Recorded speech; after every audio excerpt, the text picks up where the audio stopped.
আমি আশরাফুদ্দিন লিজা, লক্ষ্মীপুর বার এবং লক্ষ্মীপুর আইনজীবী ফোরাম আমার বন্ধুদেরকে আমি বলতে চাই, জানাতে চাই, অনুরোধ করতে চাই, আপনারা আমাকে ভীষণ ভালোবাসেন, আমিও আপনাদেরকে ভীষণ ভালোবাসি।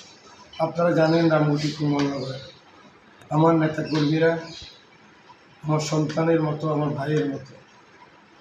ওনারা আমাকে অভিভাবক মনে করে। 17 বছর আন্দোলন সংগ্রামে আমি ঢাকার নেতা হলো, আমি সব আন্দোলন আমার ছেলেদেরকে নিয়ে আমি গ্রামেই ছিলাম, সেখানে যুদ্ধ করেছি, সংগ্রাম করেছি। এরা আমার বুকের মানিক। কিন্তু আমার নেতা তারেক রহমান, আমার নেত্রী দেশ নেত্রী খালেদা জিয়া এবং শহীদ প্রেসিডেন্ট জিয়াউর রহমান যে রাজনীতি, সেই রাজনীতির সাথে এক সুতা আমি কারোর সাথে আপোষ করব না। সেই কারণে গতকাল রাত্রে 3টা মামলা করিয়েছে আমার প্রিয় লোকদের বিরুদ্ধে।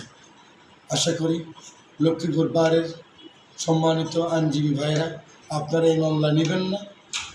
আমি জানি মামলা নিলে আপনারা কিছু টাকা পাবেন, প্রয়োজনে সেই টাকাটুকু আমি দিয়ে দেব। দলের স্বার্থে, দেশের স্বার্থে, বাংলাদেশের মানুষের আশা আকাঙ্ক্ষার স্বার্থে আপনারা এই মামলা নেবেন না, এই মামলার তদবির করবেন না। আমি করজোড়ে আপনাদের কাছে মিনতি করছি।